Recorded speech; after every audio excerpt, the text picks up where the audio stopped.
हाँ जी।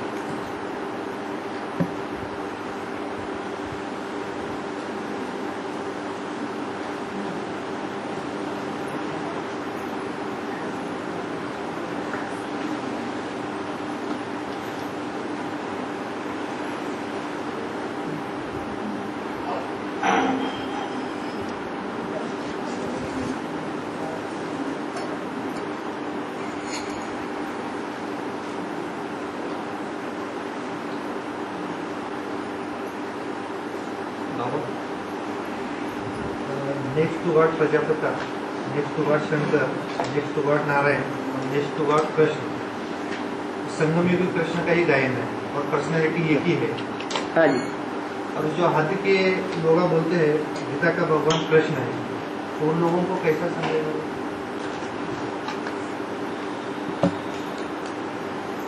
उन्होंने गीता का भगवान जिस कृष्ण को समझा, वो कृष्ण कौन सा है? संगम युगी है या सतयुगी है? हाथ वाले लोगों को क्या मालूम? क्यों द्वापर युग में कृष्ण को नहीं बताते हैं? भगवान बाप तो फिर भी आकर के बताया। शास्त्रों में भी तो ये लिखा हुआ है कि सतयुग आदि में नारायण का राज्य था। कहते भी है, हे कृष्ण नारायण वासुदेव। तो जो सतयुग में नारायण का राज्य था, वो सतयुगी नारायण क्या विश्व का मालिक होता है? विश्व पिता हो सकता है? नहीं हो सकता। तो वर्षा लेने वाला है, वर्षा देने वाला नहीं है। उसको भी वर्षा देने वाला कोई उससे पहले, सतयुग से पहले हुआ है, जिसको संगम युगी कृष्ण कहा गया है। संगम युगी कृष्ण गीता का भगवान तो है ही। साकार में चाहिए या निराकार में चाहिए? साकार में होते हुए भी निराकारी स्टेज वाला चाहिए। सतयुग का कृष्ण साकार था या निराकार था? साकार था। और ब्रह्मा बाबा साकार थे या निराकार थे? कैसे? क्या प्रूफ? उनके हजारों की तादाद में फोटो निकाले गए, एक भी फोटो धर्म पिताओं की तरह निराकारी स्टेज वाला नहीं है। धर्म पिताएं तो अपने अपने धर्म के बीज रूप बाप है। बीज रूप स्टेज भी तो दिखाई देनी चाहिए। पत्ता पत्ता होता है, बीज बीज होता है। पत्ते को बीज नहीं कहा जाता है। बीज में पत्ते समाये हुए हैं, पत्तों में बीज है नहीं समाया हुआ है।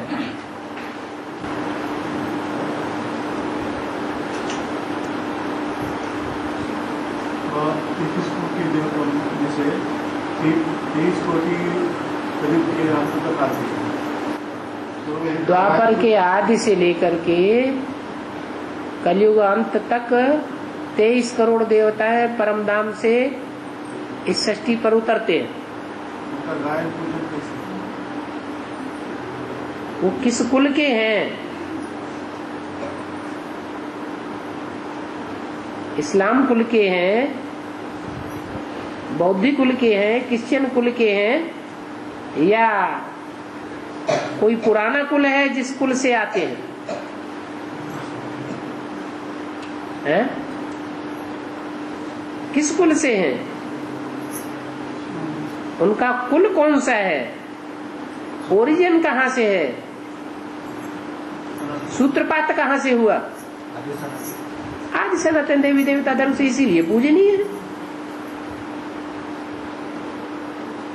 आज भी भारत में ऐसे ऐसे परिवार हैं, 50, 60, 70 लोगों की रोटी एक चूल्हे पर बनती है।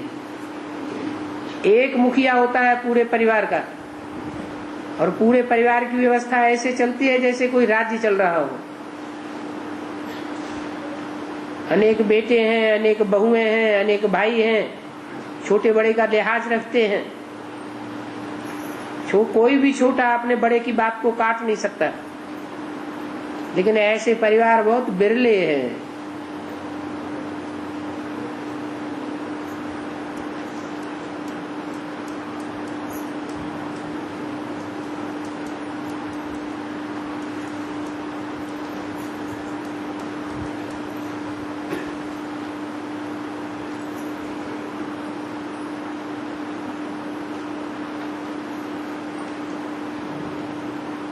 कोई भी परिवार में सुख शांति का मूल कारण क्या होता है? प्योरिटी।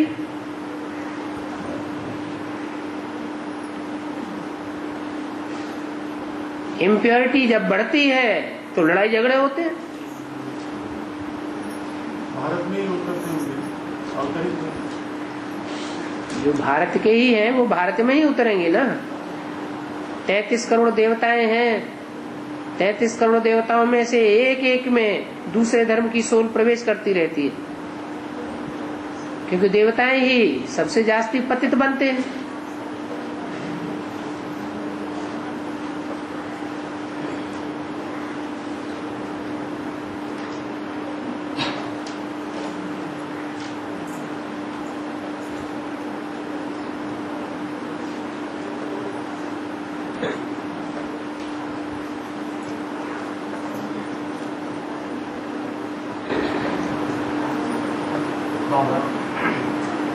बाबा कहते हैं कि शेरने का तो होने के बर्तन नहीं कर सकता, तो ज्ञान जल, ज्ञान अमृत और ज्ञान दूध किसे कहते हैं? ज्ञान जल, ज्ञान दूध और ज्ञान अमृत किसे कहते हैं? एक ही बात तो है। जल भी कोई एक जैसा थोड़ा ही होता है। एक जगह का जल और दूसरी जगह का जल अंतर होता है या नहीं होता है? अब डायरेक्ट परमात्मा से जो जल आएगा, जिसमें किसी की कोई बात की मिक्सचरिटी न हो, तो अंतर होगा या नहीं होगा? वही शेरनी का दूध है।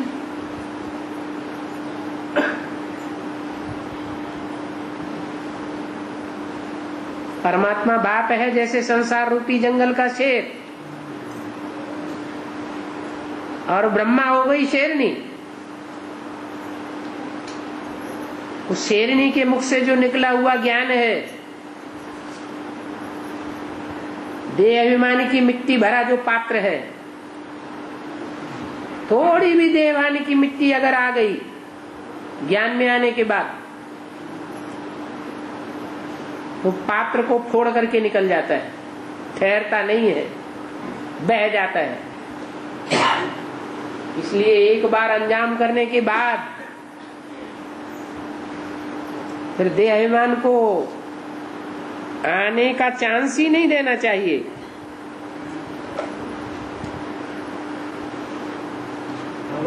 भाई का प्रश्न है कि मैं परम धाम का निवासी हूँ, उस परम धाम के अंदर सूरज चांद सितारों को प्रकाश नहीं गिरता है, तो वो परम धाम में जो प्रकाश होता है तो वो लालिमा किसका होता है? आत्मा तो परम धाम में जड़वत होती है। परम धाम एक तुरीया तत्व है, और वो तुरीया तत्व स्वयं ही प्रकाशित है। उसे और किसी सूरज चांद सितारों आदि के प्रकाश की जरूरत नहीं है। वो परमात्मा का लोक है।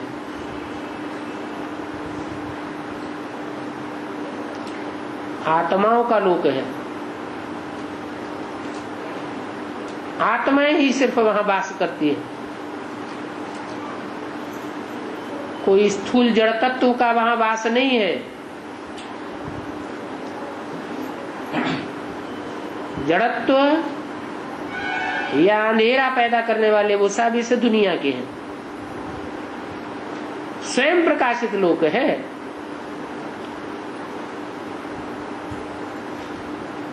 इस दुनिया में सूरज चांद सितारों का प्रकाश है, ये स्वयं प्रकाशित नहीं है। वो भी कभी होता है, कभी नहीं होता है, कहीं ठहरता है, कहीं नहीं ठहरता है। और वो तो स्थायी है, अविनाशी लोक है, अविनाशी प्रभाव है। अविनाशी वहाँ रोशनी है। इस दुनिया की रोशनी तो कम और ज्यादा होती रहती है। जैसे उत्तरी ध्रुव दक्षिणी ध्रुव कभी घोर अंधेरा हो जाता है, महीनों तक सोच रहा तो महीनों तक सोच रहा दिखाई भी नहीं पड़ता, अंधेरा ही अंधेरा हो जाता। तो वो शाश्वत लोक है, इसलिए शाश्वत उजेला है।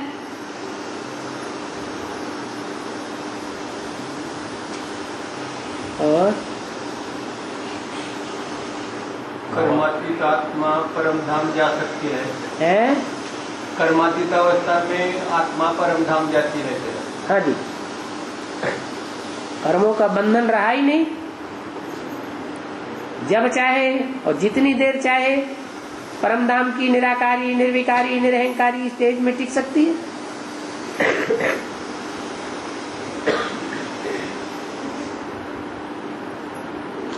कर्मों का बंधन है तो कोई न कोई 63 जन्मों वाली हिसाब किताब वाली आत्मा आके सामने खड़ी हो जाएगी।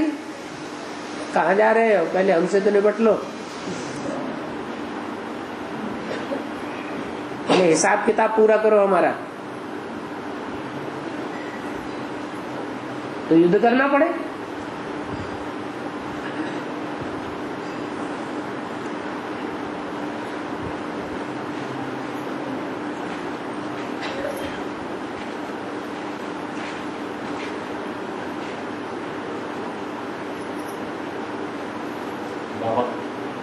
हमारा एक अलग प्रश्न है, इस दुनिया में जो कीटक है कीटक, इस दुनिया में जो कुछ बारीक बारीक जो कीटक है, कीटाणु और पशु, पक्षी, पेड़, इसमें तो जान है ना?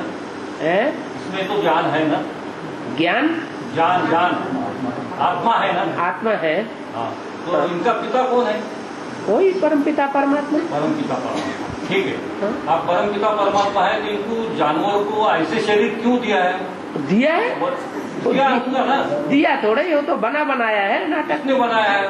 बनाया नहीं, बनाया तो कब बनाया गया? ये सृष्टि तो अनादि है। ये जो शरीर न आत्मा बनाई जाती है, न परमात्मा बनाया जाता है, और न 5 तत्व बनाए जाते, न ये सृष्टि बनाई जाती। मेरा प्रश्न है, इनको जानवर का शरीर किसने दिया?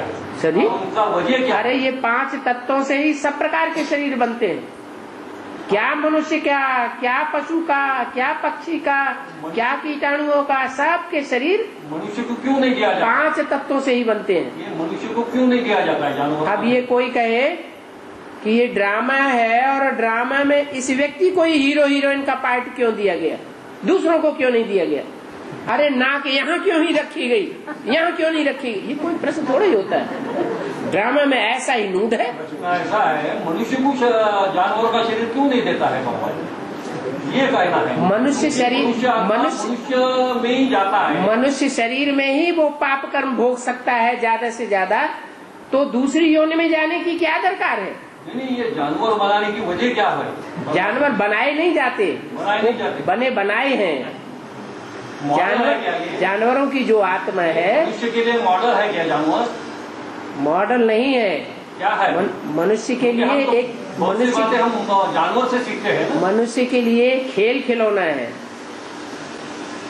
ये सारी दुनिया मनुष्य के लिए बनी हुई है। हमारा कहना है जानवरों से हम सीखते हैं, तो जानवर सीखते हैं कि हम जानवरों से सीखते हैं जब तमो प्रधान बन जाते हैं तब। अच्छा, सतयुग में देवताएं कोई जानवरों से नहीं सीखते थे। अच्छा, ये आसमान में अभी हम ब्राह्मण हैं ऊंचते ऊंच, तो न जानवरों से सीखते हैं न विद्वान पंडित आचार्यों से सीखते हैं। हम किससे सीखते हैं? हम ऊंचते ऊंच परमपिता परमात्मा से सीखते हैं, जो जानवरों में प्रवेश नहीं करता है। जानवरों के आके पढ़ाई नहीं पढ़ाता है। किसको पढ़ाता है? मनुष्य को। मनुष्य एक मन वाला प्राणी है, जानवरों को मन नहीं होता है। ये जो तारे ग्रह वगैरह जो है, ये भी अनादि है क्या? बिल्कुल अनादि है, बगैर मतलब का। वहाँ तो कोई मनुष्य सृष्टि नहीं है, कीटाणु नहीं है, कोई भी नहीं है। एक सोचने की बात है, एक पृथ्वी पर ही इतना अंतर है कि उत्तरी ध्रुव और दक्षिणी ध्रुव पर कोई भी जीव जंतु नहीं है, क्योंकि सूरज की किरणें तिरछी पड़ रही है। वहां जहां सीधी किरणें पड़ रही है वहां आसपास जीव जंतु है। तो पृथ्वी पर ही थोड़ी दूरी होने से कोई जीव जंतु वहां नहीं है। तो और सितारे और सूरज और चांद ये तो कितने नजदीक हैं और कितने दूर हैं, वहां तो जीव जंतु होने का सवाल ही पैदा नहीं होता। कई प्रकाश वर्ष है तारीख। जीव जंतु होने के लिए एक निश्चित दूरी चाहिए, वहीं पर जीव जंतु हो सकता है। इसलिए कोई भी मंगल ग्रह है, कोई शुक्र ग्रह है, कोई भी ग्रह उपग्रह के ऊपर जीव जंतु नहीं है सिवाय एक पृथ्वी। प्रकाश वर्ष दूर तारे जो है वो, ये प्रकाशित जो सितारे हो रहे हैं ये सूर्य के प्रकाश से प्रकाशित हैं, स्वयं प्रकाशित नहीं है।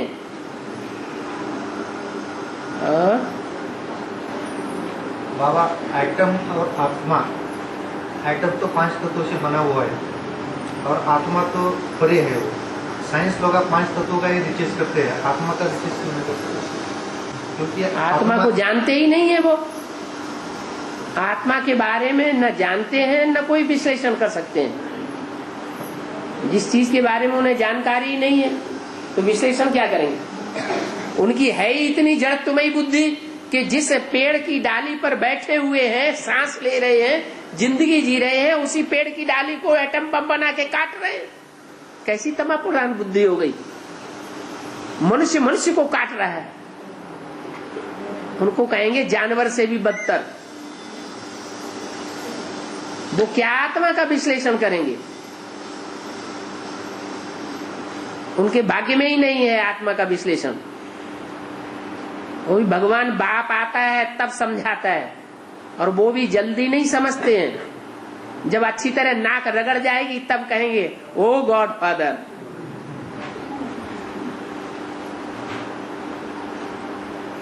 ये भी ड्रामा में नून लोग, ड्रामा तो है ही, हर चीज के लिए ड्रामा कहेंगे। उनका ऐसा ही पार्ट है।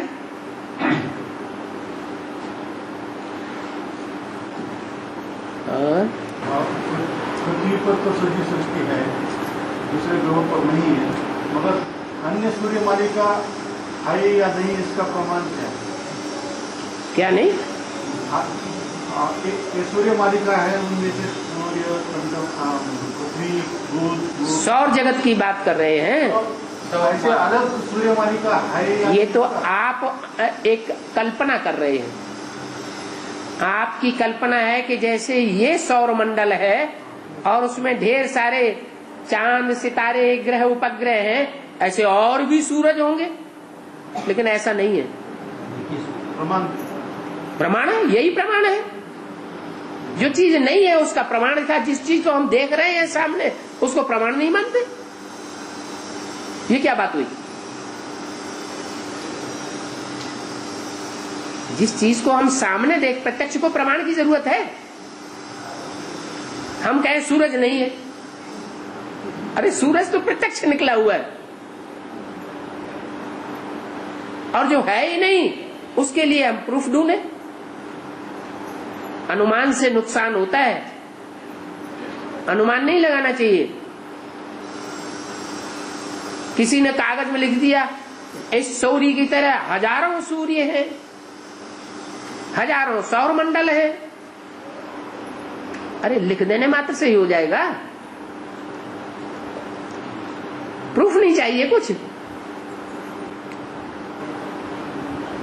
तो कड़िया आकाश से आती है, क्या आती है? उड़न तस्तरियां। हाँ जी, ये कुछ नहीं, ये भूत प्रेत लीला है, छोटा और बड़ा रूप धारण करने वाली।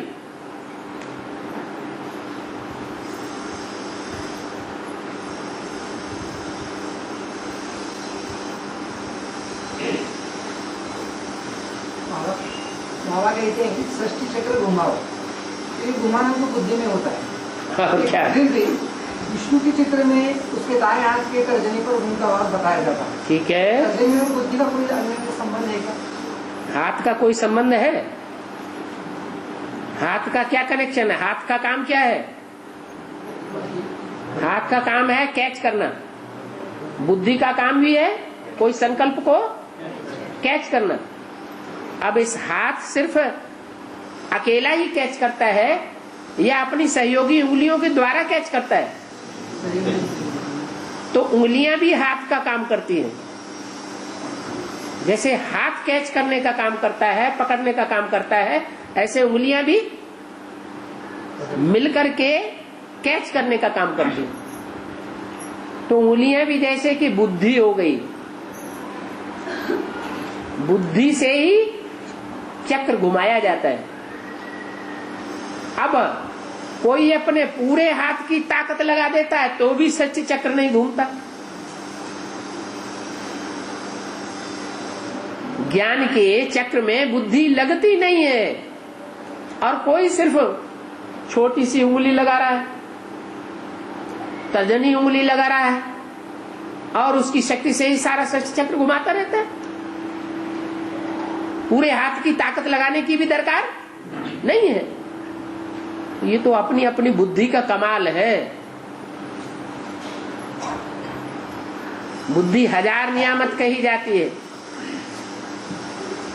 हर मनुष्य आत्मा को ये भगवान की दी हुई देन कहो, ड्रामा की देन कहो, जन्म से ही मिली हुई है और वो जन्म पूर्व जन्मों के आधार पर मिला है। पूर्व जन्मों में जैसे जैसे जिसने कर्म किए वैसी वैसी उसको बुद्धि की हजार नियामत मिल गई।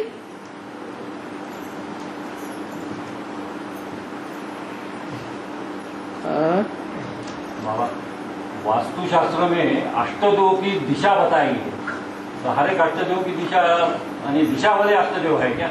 क्यों नहीं? भगवान कहाँ से उदय होता है? कौन सी दिशा से उदय होता है? ईशान्य से। है? ईशान्य से। ईशान कौन माने? उत्तर और पूरब का कोना।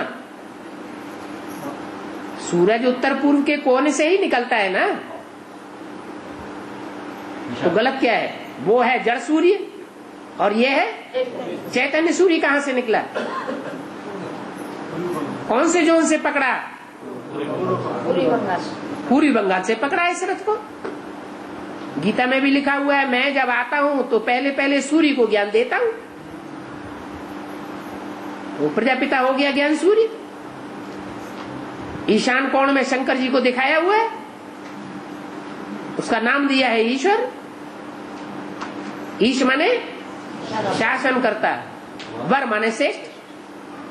जो भी शासन करने वाले श्रेष्ठ श्रेष्ठ राजाएं हैं दुनिया के, वो 8 हैं।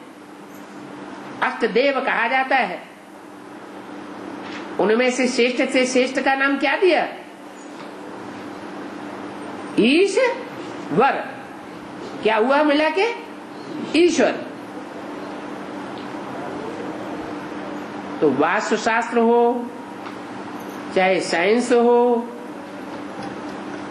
चाहे ज्योतिष शास्त्र हो, एक टाइम ऐसा भी आना है भविष्य में, निकट भविष्य में, ये सब शास्त्र मिलकर के एक ही बखान करेंगे कि ईश्वरीय ज्ञान ही सच्चा है 100%। बाकी और जितने भी मानवीय ज्ञान है, चाहे वो वास्तुशास्त्र हो, चाहे वो ज्योतिष शास्त्र हो, चाहे वो साइंस हो, गणित शास्त्र हो, सब झूठे साबित हो जाते। या यूं कहें कि एक ईश्वरीय ज्ञान से ही सब प्रकार के ज्ञान निकलते हैं।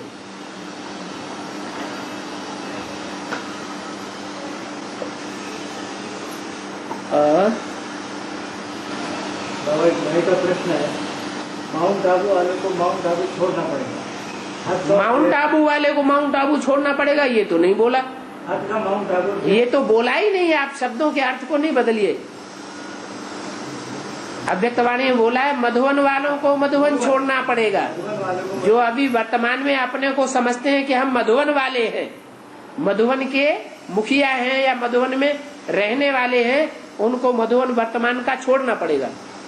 चाहे वो माउंट आबू का मधुवन हो और चाहे वो कोई मिनी मधुवन हो। और ऐसी कौन सी मजबूरी है? बाप प्रत्यक्ष। जो बाप के लिए जीवन में व्यवहार हुआ, वही व्यवहार जब बच्चों की परीक्षा होगी तो व्यवहार होना चाहिए या नहीं? तो बाप के लिए जब व्यवहार हुआ तो बाप को घर छोड़ना पड़ा या नहीं छोड़ना पड़ा? तो ऐसी स्थिति अखबारों में, रेडियो में, टीवी में, चारों तरफ से, समाज की तरफ से, सरकार की तरफ से ऐसी बौछार पड़ेगी। वो महाकाली ऐसा नंगा नाच नचाएगी कि मजबूर हो जाएंगे छोड़ने के लिए। अभी तो अपना अपना घर पकड़े बैठे हैं। मेरी गीता पाठशाला, मेरा मधुबन, मेरा मिनी मधुबन, मेरे मेरे के चक्कर, मेरी दुकान, मेरा मकान। ये ब्राह्मणों की ऐसी सख्त परीक्षा होनी है। ये फाइनल पेपर है। नष्टो मोहा स्मृति लब्धा। अभी छोड़ने के लिए तैयार है कोई? अभी नहीं तैयार। और तैयार नहीं होंगे तो माउंट आबू जाकर के परमधाम बनावेंगे कैसे? कोई तो खुशी खुशी बनावेंगे, कोई मजबूरी में बनावेंगे।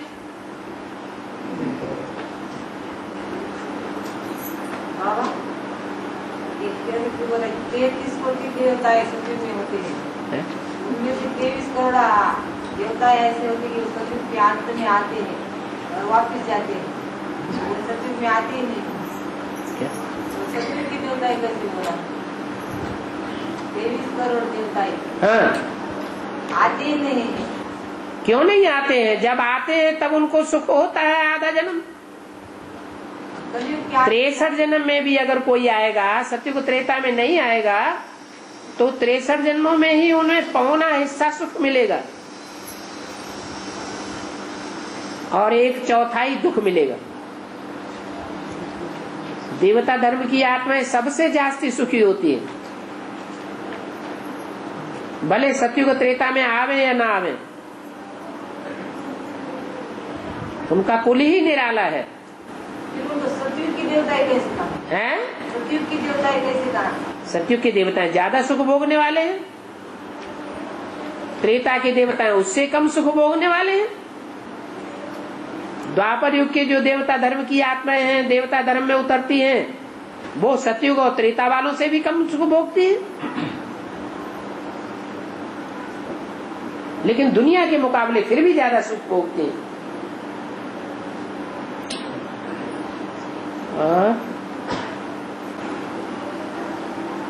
जो आत्माएं गीता पाठशाला में एक बार भी क्लास को नहीं आते हैं तो उनको बाबा आने की बात बताना चाहिए नहीं?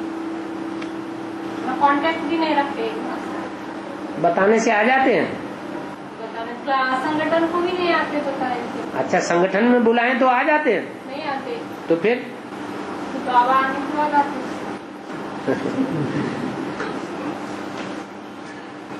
तो बाबा में संगठन की ताकत है इसलिए आ जाते हैं। जहाँ प्योरिटी देखेंगे तो यूनिटी बढ़ेगी। गीता पाठशालाओं में अगर प्योरिटी का वातावरण होगा तो जरूर वहाँ संख्या यूनिटी में दिखाई देगी। प्योरिटी नहीं होगी तो यूनिटी भी नहीं ठहरेगी।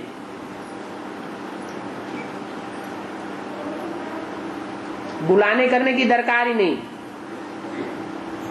क्या करने की दरकार है?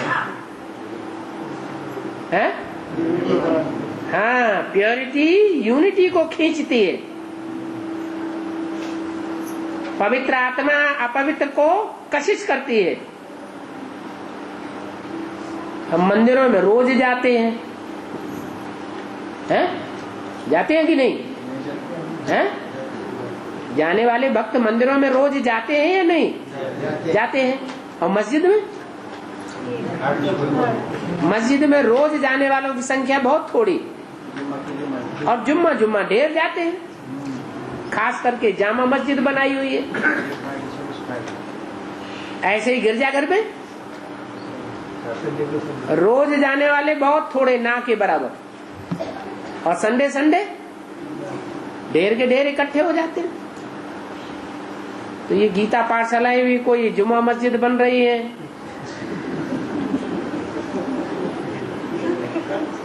कोई गिरजाघर बन रहे हैं।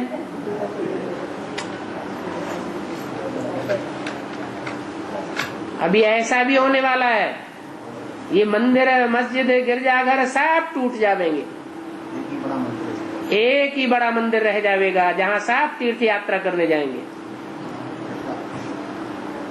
है कहाँ एकत्रित हो जाएंगे क्या वहाँ? बिल्कुल।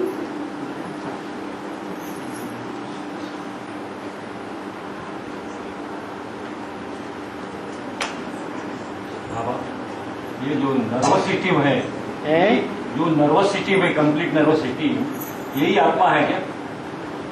ये क्या होता है? Nervous system, complete nervous system, शरीर का जो कंप्लीट नर्वस सिस्टम है वही आत्मा है क्या? Nervous system? हाँ, नर्वस सिस्टम। नर्वस माने नसों नाड़ियों का सिस्टम। हाँ, वो क्या है? वही आत्मा है क्या? क्योंकि उनके जरिए वो काम होता है। आत्मा तो ऐसे है जैसे शरीर में राजा और नसें नाड़ियों तो 16,000 हैं। उनमें 8,000 हैं गंदा खून बहाने वाली और 8,000 हैं शुद्ध खून बहाने वाली। तो ब्लड सर्कुलेशन ऐसे ही जो विराट पुरुष आत्मा है उसकी भी 16,000 नसें नाड़ियां हैं जिन्हें गोपियां कहा जाता है, गोपियां। उनमें 8 हैं रुद्रमाला की, गंदा खून बहाने वाली, जन्म जन्मांतर के राजाएं। ये जो प्योर ब्लड है, इम्प्योर ब्लड फैलाने वाली, ये जो प्योर ब्लड है वो आत्मा है क्या? अभी बताया नसें नाड़ियां 2 प्रकार की है, एक गंदा खून बहाने वाली और एक शुद्ध खून बहाने वाली। तो नसें नाड़ियां उनको आत्मा नहीं कहेंगे। ये जो खून है लाल, वो लाला खून माने संकल्प। खून माना संकल्प। जैसे स्थूल खून होता है, नसों नाड़ियों में स्थूल में बहता है, ऐसे ये भगवान की जो 16,000 गोपियां हैं इनमें शुद्ध और अशुद्ध खून बहाने वाली नसें नाड़ियां हैं। जो जन्म जन्मांतर के राजाएं हैं रुद्रमाला के 8,000, ऐसी नसें नाड़ियां हैं छोटी बड़ी, वो अशुद्ध खून बहाने वाली है। और जो विजयमाला की आधी हैं वो शुद्ध खून बहाने वाली है, परंतु वो नसें नाड़ियां विराट रूप भगवान नहीं है, आत्मा सुप्रीम सोल नहीं है। सुप्रीम सोल है उन सबको कंट्रोलर। जैसे 16,000 की माला में ऊपर का जो युगल मणका है वो है कंट्रोल्ड करने वाला, ऐसे ही 108 की माला है, उनमें 54 है लेफ्टिस्ट और 54 है राइटियस। ऐसे ही ब्रह्मा की 1000 भुजाएं हैं, 500 है लेफ्टिस्ट और 500 है राइटियस। राइटियस खून बहाने वाली, उनको कह सकते हैं ये बेहद के खून बहाने वाली नसें नाड़ियां रूपी आत्माएं हैं। हर एक आत्मा में अपने अपने तरीके का खून बहता है। एक के अंदर का जो खून है, खून की सरणी है, वो दूसरी आत्मा के खून की सरणी से मिलती नहीं है। खून की जाति एक हो सकती है, लेकिन एक जैसा खून सबके अंदर बहे या 2 के अंदर बहे ये नहीं हो सकता। एक के संकल्प न मिले दूसरे के संकल्प हो सकते। संकल्प है बीज, बीज से फिर वाचा, वाचा के बाद फिर कर्म। एक के संकल्प न मिले दूसरे से, एक की वाचा न मिले दूसरे से, एक के कर्म न मिले दूसरे से, ये जो ब्लड ग्रुप है 4 बताए हैं, हाँ जी, उसकी वजह क्या है? 4 प्रकार की आत्माएं हैं। कौन सी? जो ही बताया वो ग्रुप, ओ पॉजिटिव ग्रुप, वो सब में है। जिसका खून सब में दिया जा सके, सब से मेल खा जाए, वो हो गया ओ पॉजिटिव।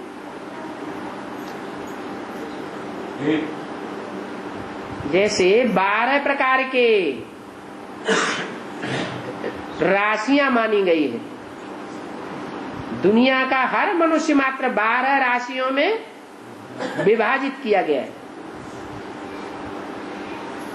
ये 12 राशियों के भी 3 ग्रुप हैं और एक एक ग्रुप में 4 प्रकार की जातियां हैं।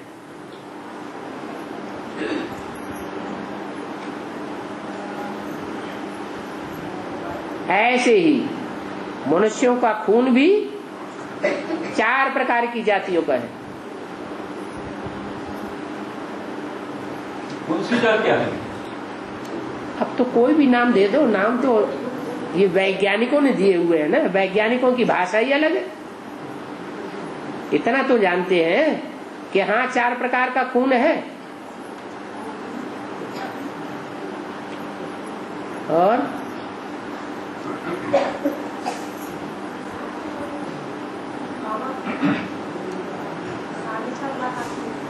जोर से बोलिए। 4.5 लाख आत्माएं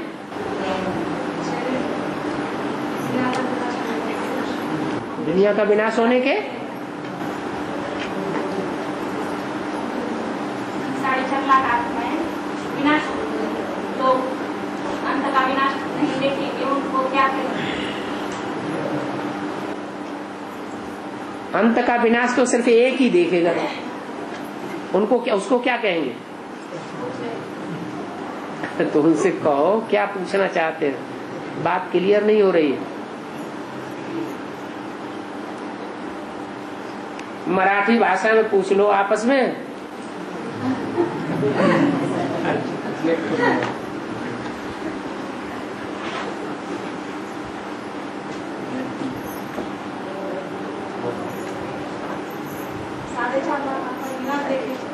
साढ़े 4 लाख आत्माएं विनाश नहीं देखेंगी। पूरा विनाश तो एक ही आत्मा देखेगी, बाकी फिर नंबरवार में आ जाएंगे।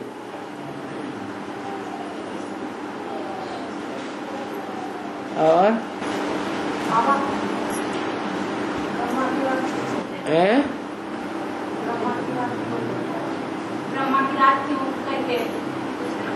ब्रह्मा की रात अभी चल रही है तो कहते हैं ब्रह्मा की रात पहले एक के पतित होने से सब पतित हो जाते हैं और एक के पावन बनने से सब पावन हो जाते हैं। वो एक कौन है? पहला पत्ता। वो पहला पत्ता इतना महत्व रखता है। आ गई बात समझ में? और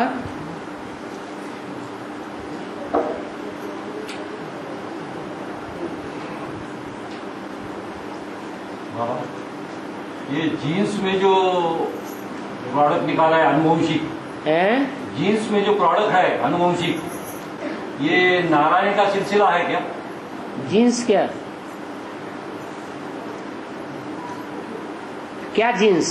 जीन्स अनुवंशिक जो जीन्स है अपने माँ बाप के पिंड में जो जीन्स बनाते हैं, उनका जो अनुवंशिक जो लिंक लगती है वो नारायणी से सिलसिले से मतलब है क्या? First Narayan, second Narayan, third Narayan. अभी तो संक्रमण होता जा रहा है, इससे कोई कनेक्टेड है क्या वो? अरे अभी संक्रमण होता जा रहा है तो कनेक्टेड कैसे रहेगा? संक्रमण माना घोड़ा और गधा, एक है गधी और एक है घोड़ा, और दोनों का संक्रमण हो गया तो जाति बदल जाएगी या वैसी ही जाति बनी रहेगी? बदल जाएगी। ऐसे ही लक्ष्मी नारायण का जो कुल है, जहां से राधा कृष्ण का जन्म हुआ, सत्युग त्रेता में तो संक्रमण नहीं होता है, लेकिन द्वापर युग से नाम ही है द्वापुर। कैसा पुर? द्वैतवादी पुर। 2 में 4 का, 4 में 8 का, ऐसे संक्रमण होता जाता है, सारी दुनिया ही बदल जाती है।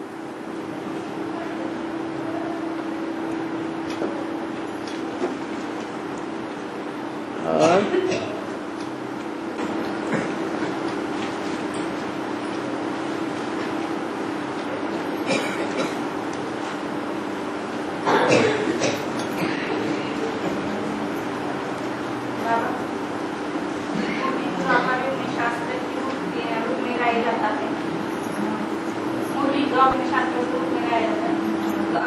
मुरली द्वापर युग में शास्त्रों के रूप में गाई जाती है।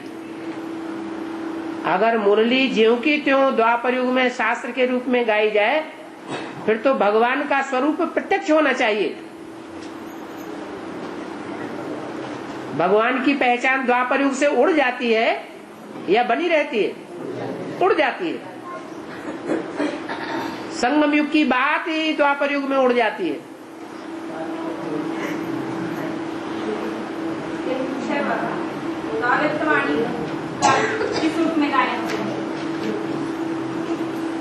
अव्यक्तवाणी भी तो मनुष्य रूप है। जैसे कवि लोग होते हैं, अपनी कविता करते हैं, वो कविता का वास्तविक अर्थ क्या है वो खुद भी नहीं जानते। भगवान बाप आकर के उन शास्त्रों का, उन कविताओं का, उन श्लोकों का सही अर्थ बताते हैं। ऐसे ही ये जो अव्यक्तवाणी है वो भी मानवीय वाणी है, लेकिन निराकारी स्टेज में सुनाई गई है, इसलिए उसमें भावना सच्ची भरी हुई है। उसका अर्थ भगवान बाप ही बताते हैं।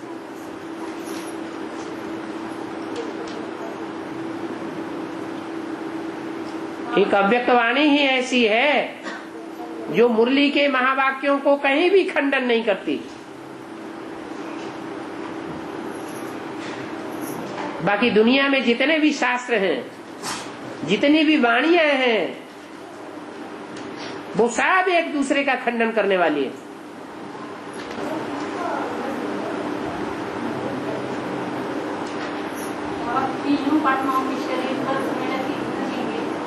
अपने अपने समय पर आत्मा प्रवेश करती है,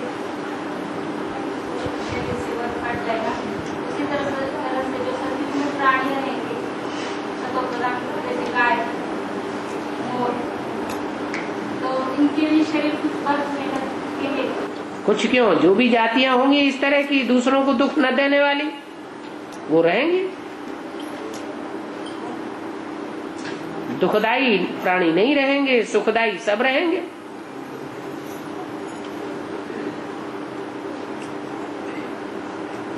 बाबा, ये जो श्वास लेते हैं और श्वास छोड़ते हैं, ये श्वास आत्मा है क्या?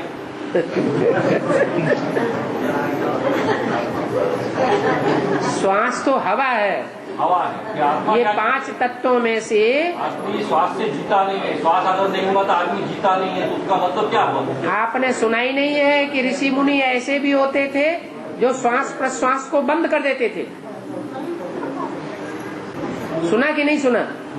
फिर श्वास और प्रश्वास ये तो हवा है, 5 तत्वों में से एक तत्व है, ये कोई आत्मा नहीं है।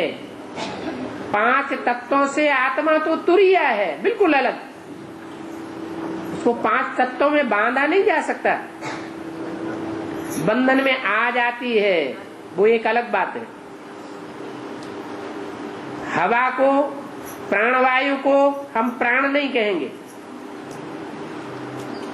ये तो मनुष्य गुरुओं ने दतिंग निकाले। भगवान तो स्पष्ट बताते हैं आत्मा एक ज्योति है, रोशनी है, सितारा है, अति सूक्ष्म सितारा। इतना सूक्ष्म है जो इन आंखों से तो क्या, जैसे छोटे छोटे कीटाणु टेलीस्कोप से देखे जाते हैं, ऐसे वो वैज्ञानिक यंत्रों से भी आत्मा नहीं देखी जा सकती, इतना सूक्ष्म अणु है। वो कोई वायु नहीं है, प्राण नहीं है, इसे प्राण वायु कह दिया है।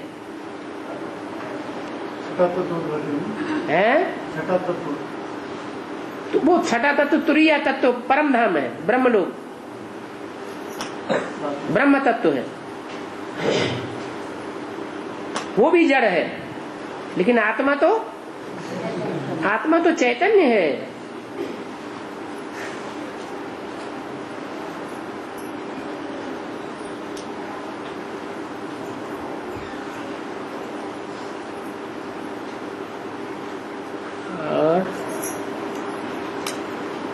बाबा कहते हैं ब्रह्मा की मत मशहूर है, ब्रह्मा की मत मशहूर है। हाँ जी। ऐसे शंकर और विष्णु की मत मशहूर नहीं। शंकर शब्द का अर्थ क्यों भूल जाते हैं? शास्त्रों में जितने भी नाम आए हैं वो उनके काम के आधार पर आए हैं या ऐसे ही आ गए? तो शंकर का अर्थ क्या है? शंकर माने वर्ण शंकर माने क्या?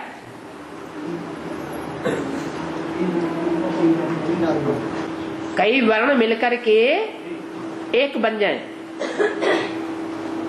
माता ब्राह्मण वर्ण की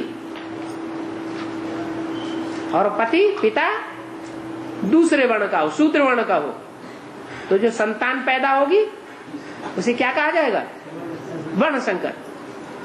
तो ऐसे ही शंकर का जो पार्ट है उसमें ब्रह्मा भी है मौजूद, उसमें राम वाली आत्मा भी मौजूद है और शिव की आत्मा भी मौजूद है। इसलिए उसको सिर्फ ब्रह्मा से टैली नहीं करना है। ब्रह्मा एक है या अनेक हैं? अनेक हैं ब्रह्मा, और शंकर तो एक ही है। विष्णु के भी अनेक रूप दिखाए, ब्रह्मा को हजारों भुजाएं दिखाई जाती हैं।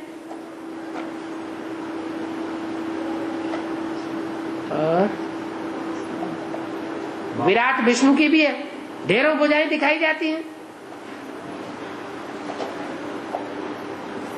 शंकर का पार्ट ही ऐसा है कि आदि से लेकर अंत तक सदाकाल का सहयोगी भुजा कोई बनी ही नहीं सकती।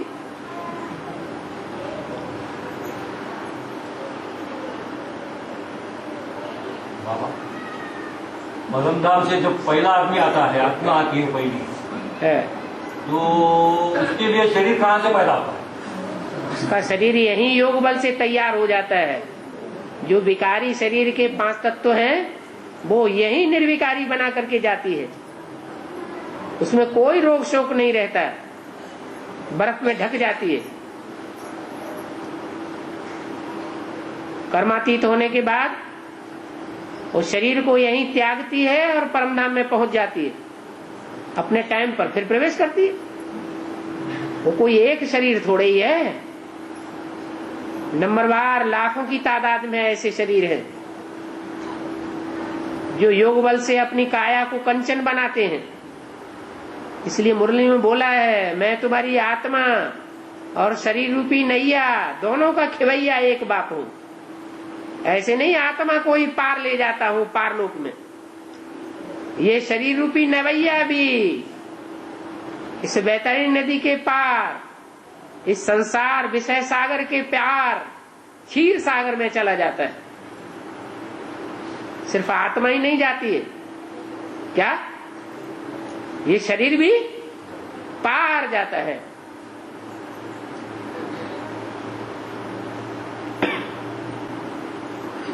बाबा, सतयुग में योग बल से संतान पैदा हुई। योग बल माना क्या और भोग बल माना क्या, ये समझना पड़ेगा। नहीं, मेरा प्रश्न ये है, सतयुग में योग बल से संतान पैदा हुई। योग बल माना क्या? याद शक्ति। माँ याद करेंगे भगवान को, माँ भगवान की याद, भगवान का स्वरूप याद होगा देवताओं को? नहीं। फिर संतान कैसे पैदा हुई? इसीलिए बताया कि आज के मनुष्यों को कहेंगे भ्रष्टाचारी और देवताओं को कहेंगे श्रेष्ठाचारी। वो श्रेष्ठ इंद्रियों से आचरण करके संतान पैदा करते हैं। श्रेष्ठ इंद्रियां हैं ज्ञान इंद्रियां, जैसे आंख, ये श्रेष्ठ इंद्रिय है। और भ्रष्ट इंद्रियां हैं जो शरीर के भ्रष्ट भाग में काम करती है। मेरा सवाल ये है कि ये जो सतयुग की बातें बताई है आपने, तो संगम की जो लक्ष्मी नारायण है वो वाइब्रेशन से संतान निर्माण करती है, तो योग और वाइब्रेशन में क्या फर्क है? वाइब्रेशन पहले परिवर्तन करता है और जो इंद्रियों का परिवर्तन होता है वो बाद में होता है। स्थूल में ज्यादा ताकत है या सूक्ष्म में ज्यादा ताकत है?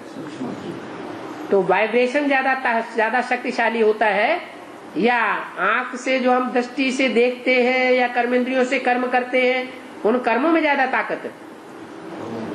कर्मों में ज्यादा ताकत नहीं है। हाँ, कर्मों में ताकत नहीं है। जो वायुमंडल हमें एकाग्रता का बनाएंगे उसमें ज्यादा ताकत होगी। उस वायुमंडल के बीच में जो भी आ जाएगा, अज्ञानी भी, वो भी तब्दील हो जाएगा। जैसे ऋषियों महर्षियों के आश्रमों के लिए ये गायन है कि शेर और बकरी भी चले जाते थे उनके नजदीक, तो उनका वाइब्रेशन बदल जाता था।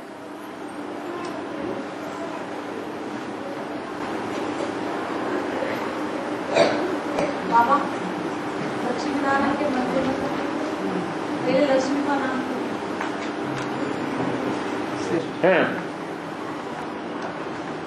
फिर आगे पूछो। लक्ष्मी का नाम पहले सीताराम के मंदिर में भी है ऐसे थे, पहले सीता का नाम फिर राम का नाम। लक्ष्मी नारायण के मंदिर में पहले लक्ष्मी का नाम।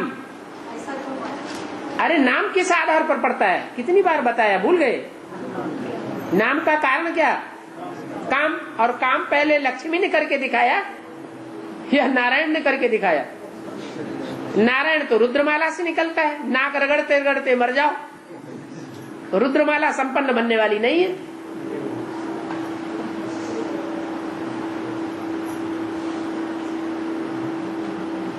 पवित्रता की प्रैक्टिकल कार्य कौन करता है? लक्ष्मी करती है या नारायण करता है?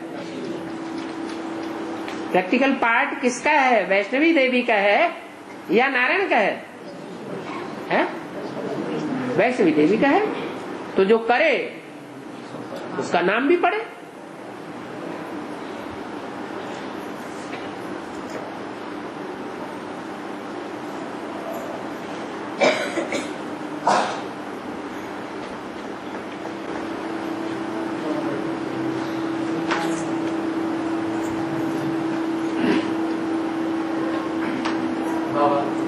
बाबा कहते हैं कि मैं देहाभिमानियों से बात नहीं करता, तो अभी तो कोई आत्माभिमानी नहीं बने हैं?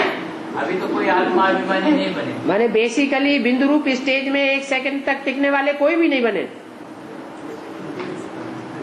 है? अरे दीदी दादियां, उनकी अभी तक भी समस्या है बिंदी को कैसे याद करें। इसका मतलब वो आत्माभिमानी नहीं बने। इसलिए मुरली में बोला है, आत्मा रूपी सुई की सारी कट उतरने पर तुम डायरेक्ट बाप से सीखोगे। ऐसे नहीं अम्मा ब्रह्मा के थ्रू सीखोगे या ब्रह्मा कुमारियों के थ्रू सीखोगे। डायरेक्ट बाप तुमको सिखाने वाला होगा। तो ऐसे नहीं कहेंगे कोई आत्माभिमानी बने ही नहीं है, नंबरवार बने हैं।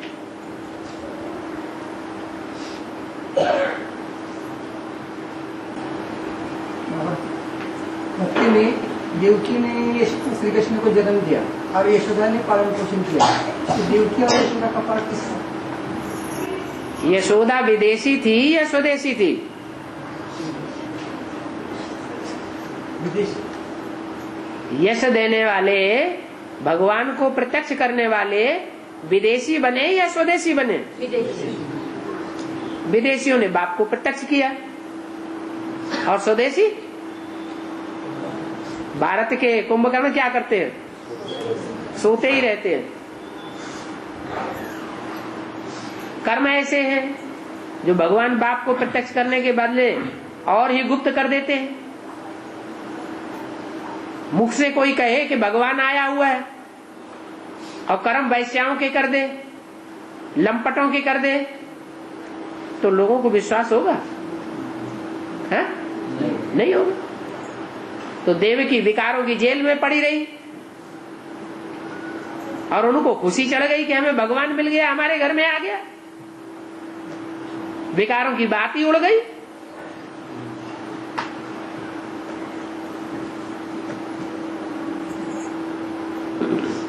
बाबा, ये सृष्टि रूपी घड़ी जो है, सेकंड काटा, मिनट काटा और ताक काटा कौन है?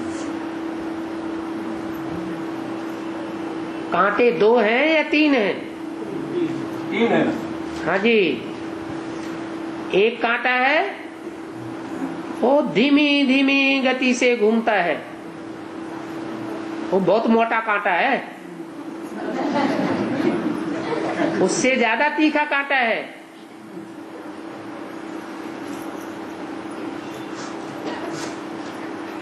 वो 12 घंटे में कितने चक्कर लगा लेता है? 12 चक्कर लगाता है। वो मोटा कांटा 12 घंटे में, अरे इतना नहीं मालूम? जो घड़ी का मोटा कांटा है वो 12 घंटे में कितने चक्कर लगाता है? 1 चक्कर लगाता है। और जो पतला पतला लंबा है वो कितने चक्कर काटता है? 12 चक्कर काटता है 12 घंटे में। और एक और है, क्या? वो सेकंड का कांटा है। 1 मिनट में 60 सेकंड घूम जाता है।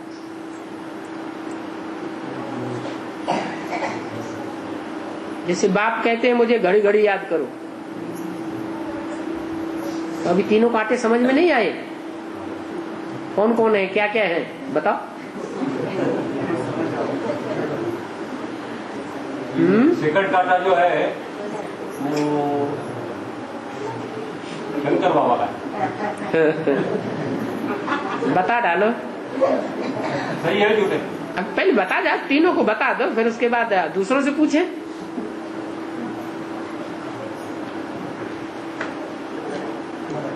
दूसरा कांटा जो है वो बड़ा ताश का जो कांटा है वो ब्रह्मा बाबा का है। मोटा कांटा? मोटा कांटा। अच्छा, तो चलो कम से कम इतना तो हुआ कि 9 दिन चले 2.5 कोस। क्या? कितने दिन चले? 9 दिन चलते रहे 12 दिन चलते रहे। कितना चला? बहुत थोड़ा। तो ब्रह्मा बाबा अपने सारी जिंदगी की पढ़ाई पढ़ते हैं। 1 पॉइंट की पढ़ाई गीता का भगवान कौन? भगवान सर्वव्यापी नहीं। वो पढ़ाई उनकी पूरी हुई है? अभी भी पूरी नहीं हुई। तो क्या कहेंगे? कौन सी सुई है? मोटी सुई। उसके बाद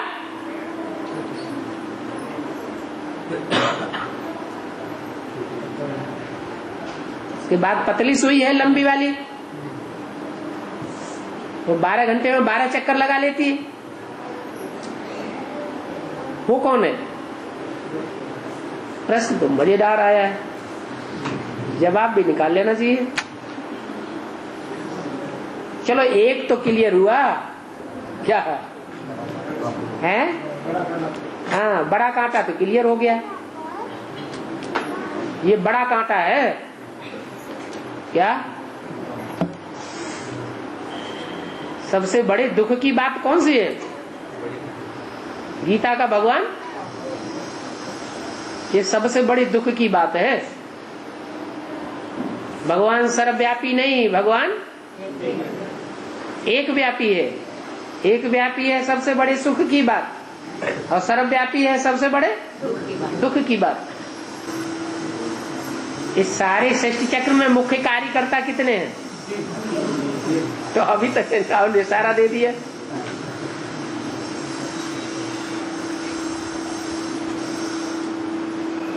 अब तो बता दो। लंबा काटा ब्रह्मा, छोटा काटा राम वाली आत्मा। छोटा काटा राम वाली आत्मा। और पतली वो विष्णु वाली आत्मा। हाँ? पतली जो है वो विष्णु। वो विष्णु है, वो सबसे ज्यादा चक्कर काट लेती है, उसकी बुद्धि बहुत तीखी है। सेवा के चक्कर तीनों सुइयां काटती है ना, तीनों सुइयां सेवा का चक्कर काटती है ना। बाबा कहते हैं ना, सेवा के चक्कर लगाएंगे तो चक्रवर्ती राजा बनेंगे। जो सबसे जास्ती सेवा के चक्कर काटेंगे तो सबसे बड़े राजा बनेंगे।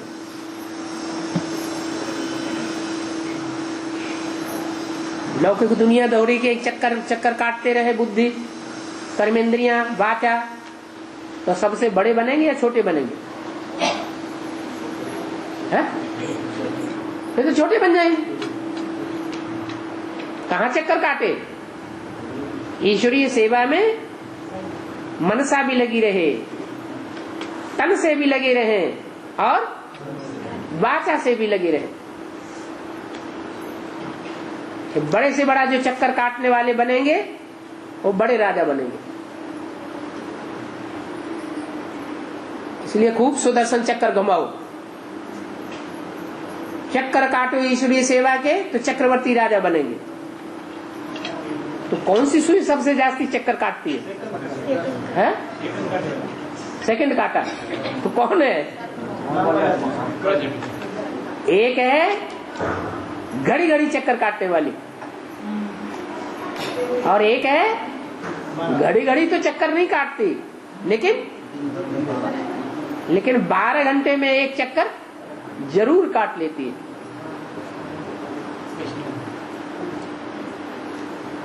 तीन ही तो हैं, ब्रह्मा, विष्णु और शंकर।